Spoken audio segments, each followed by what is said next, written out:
ভারত থেকে কোনো পেঁয়াজ আসছে? তাহলে হলো কেমনে? দাম এত কমলো কেমনে বলেন? আমি আমার বুদ্ধি বয়সে, আমার এই ক্ষুদ্র জীবনে, আমার বুদ্ধি বয়সে আমি দেখি নাই রমজান মাসে, যে মাসে পেঁয়াজের ব্যবহার সবচাইতে বেশি, পেঁয়াজের দাম 25 টাকা ছিল। যা এই বছর ছিল কিনা বলেন? বিষয় আছে কিনা? বিষয় আছে কিনা বলেন? আচ্ছা, আমি গত 2 বছর আগে বিমানের টিকিট কেটেছি 1.5 লক্ষ টাকা দিয়ে। বিমানের টিকিট কেটেছি, সেই টিকিট এই বছরে মাত্র 50,000 টাকা। কেমনে কমলো? বলা হলো পাসপোর্ট আছে যার, টিকিট আছে তার, কোনো সিন্ডিকেট চলবে না। হয়ে গেছে, সবকিছুই সম্ভব। আমার দেশকে কারো কাছে যাওয়া লাগবে না। আমার দেশ অত্যন্ত উর্বর মাটি। এই মাটি পৃথিবীতে কোথাও পাবেন না। 1971 থেকে নিয়ে 2025 সাল পর্যন্ত অনেক সরকার এসেছে, চলে গেছে। কেউ এই দেশ শাসন করেছে 25 বছর, কেউ চালিয়েছে 16 বছর, কেউ চালিয়েছে 9 বছর, কেয়ারটেকার গভর্নমেন্টটা চালাইছে কয়েক বছর। সব দেখা শেষ। আমরা আর দেখতে চাই না। আগামীতে আমরা দেখতে চাই কোরআনের বাংলাদেশ। আমরা আগামীতে দেখতে চাই নামাজের সরকার। রাজি আছেন কারা কারা? হাত উঁচু করে দেখান মুসলমান।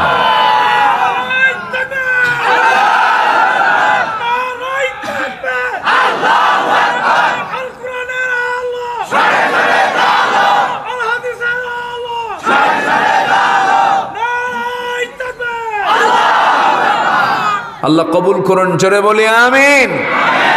আরো জোরে আমিন। হাত নামান। কষ্ট পেলেন মনে হয় নাকি? কষ্ট পাচ্ছেন? দেখলাম তো সবকিছু। চাঁদাবাজি দেখতে চাই না, সন্ত্রাসী দেখতে চাই না, ক্ষমতার মিসইউজ, পাওয়ারের মিসইউজ আমরা দেখতে চাই না। কোন থানায় কোনো হেলো চলবে না। থানা চলবে তার নিজস্ব গতিতে, কোর্ট চলবে তার নিজস্ব গতিতে। আইন সবার জন্য হতে হবে কি? এগুলোর কোন চিত্র আমরা আজ পর্যন্ত দেখতে পাইনি। আমি আমার বুদ্ধি বয়সে, আমার এই ক্ষুদ্র জীবনে, আমার বুদ্ধি বয়সে আমি দেখি নাই রমজান মাসে, যে মাসে পেঁয়াজের ব্যবহার সবচাইতে বেশি, পেঁয়াজের দাম 25 টাকা ছিল। যা এই বছর ছিল কিনা বলেন? ভারত থেকে কোনো পেঁয়াজ আসছে?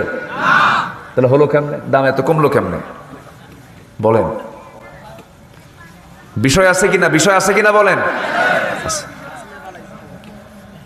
আচ্ছা, আমি গত 2 বছর আগে বিমানের টিকিট কেটেছি 1.5 লক্ষ টাকা দিয়ে। বিমানের টিকিট কেটেছি, সেই টিকিট এই বছরে মাত্র 50,000 টাকা। কেমনে কমলো? বলা হলো পাসপোর্ট আছে যার, টিকিট আছে তার, কোনো সিন্ডিকেট চলবে না। হয়ে গেছে, সবকিছুই সম্ভব। আমার দেশকে কারো কাছে যাওয়া লাগবে না। আমার দেশ অত্যন্ত উর্বর মাটি। এই মাটি পৃথিবীতে কোথাও পাবেন না আপনি। যে দেশের মাটিতে একটা ছোট্ট বাচ্চা পেয়ারা খেলে পরে পেয়ারার বিচি যদি পেটে চলে যায়, সেই বিচিটা পেট থেকে বের হয়, সে বাড়ির পিছনে গিয়ে এক জায়গায় পায়খানা করে, সেই বিচি থেকে গাছ হয়, সেই গাছে পেয়ারা ধরে। আমার দেশের মাটি। কি চাচা হাসতেছে? বাস্তব তো। কাঁচা মরিচ খাইছেন চাবায়া সকালবেলা পান্তার সাথে, মরিচ তো হজম হয়, বিচি দ্বারা হজম হয় না। ছাড়ছেন গিয়ে বাইরে, কয়েক মাস পর যায় দেখেন কয়েকটা মরিচ গাছ হয়, আর সেখানে মরিচ ধরে আছে। আমার দেশের মাটি, সবকিছুই হয় আমার দেশের মাটিতে, কোনো অভাব হবে না। শুধু যদি নামাজি নেতৃত্ব আর কোরআনের নেতৃত্ব যদি বাংলার জমিনে জারি হয়ে যায়, কোনো অভাব থাকবে না। ওয়াদাকার, আসতে বলুন ওয়াদাকার। একটা সূরা সবারই মুখস্থ আছে, কিন্তু হয়তো বুঝতেন না, হয়তো অনেকে জানতেন না যে এই সূরার মধ্যে আল্লাহ পাক এই কথা কেমনে বলে দিয়েছেন? আপনি যদি ভয়মুক্ত থাকতে চান, আপনি যদি ক্ষুধামুক্ত থাকতে চান, ভীতিমুক্ত ক্ষুধামুক্ত যদি জীবন গড়তে চান, আল্লাহ সেই ফয়সালা সূরা কুরাইশে দিয়েছেন। আল্লাহ রাব্বুল আলামিন বলেন, যারা পারেন ঠোঁট মিলিয়ে বলুন, লিইলাফি কুরাইশিন ইলাফিহিম রিহলাতাশ শিতাই ওয়াস সাইফ فليعبدوا رب هذا البيت الذي أطعمهم من جوع وآمنهم من خوف। ক্ষুধা দূর করতে চাও নাকি? ভয় দূর করতে চাও নাকি? ভীতি এবং ক্ষুধা দূর করার জন্য একটা কাজ তোমাকে করতে হবে, সেটা হলো কারো গোলামি করা যাবে না, একমাত্র গোলামি করতে হবে কাবার মালিক যিনি, তার ইবাদত করতে হবে, হুকুম মানতে হবে। কাবার মালিকের নাম কি? আরো জোরে বলেন, আরো জোরে বলেন। সেই কাবায়কে সবাই যাওয়ার শখ আছে নাকি? পৃথিবীর প্রথম ঘর কোনটা? বলেন বলেন বলেন বলেন। প্রথম কেবলা কোনটা? আকসা। আল্লাহু আকবার। প্রথম ঘর হলো বাইতুল্লাহ, কাবা শরীফ, আর প্রথম কিবলা হলো বাইতুল আকসা। সুবহানাল্লাযী আসরা বিআবদিহি লাইলান মিনাল মাসজিদিল হারামি ইলাল মাসজিদিল আকসাল্লাযী বারাকনা হাওলাহু লিনুরিয়াহু মিন আয়াতিনা। জোরে বলুন আল্লাহু আকবার। আল্লাহ রাব্বুল আলামিন কাবার কথাও বলেছেন, আকসার কথাও বলেছেন। আমার বন্ধুগণ, পৃথিবীর প্রথম ঘর, আল্লাহ তুমি সবাইকে যাওয়ার তৌফিক দাও। আরো জোরে, আরো জোরে, আরো জোরে। সবাই যাবেন না? আল্লাহ কবুল করুন। আপনাকে কে কি বললো ওইদিকে নজর দিয়েন না হে রাসূল।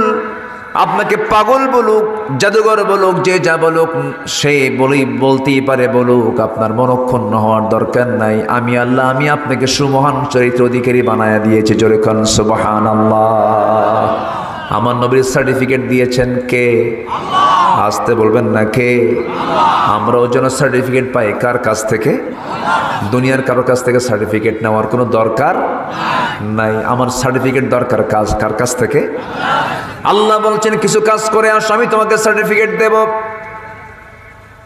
আল্লাহ রাব্বুল আলামিন বিভিন্ন জায়গায় আমাকে সার্টিফিকেট দেওয়ার জন্য বিভিন্ন কাজ করতে বলেছেন। যেমন এক জায়গায় 7টা কাজ করে বলছেন, উলাইকা হুমুস সাদিকুন ওয়া উলাইকা হুমুল মুত্তাকুন। জোরে বলুন আল্লাহু আকবার। এরাই সিদ্দিক, এরাই মুমিন, এরাই মুত্তাকি।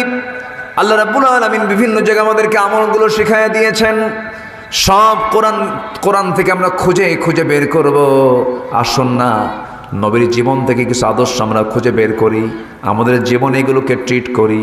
আমার নবীজির 1 নম্বর আদর্শ হলো, আমার নবীজি দাওয়াত দিয়েছেন যোগ্যতার সাথে, প্রজ্ঞার সাথে, উত্তম পন্থায়। আমরা যে দাওয়াতি কাজ করব, নবীর মতো দাওয়াতি কাজ করব। জোরে বলি ইনশাআল্লাহ। উত্তম পন্থায় দাওয়াতি কাজ করব, প্রজ্ঞার সাথে দাওয়াতি কাজ করব।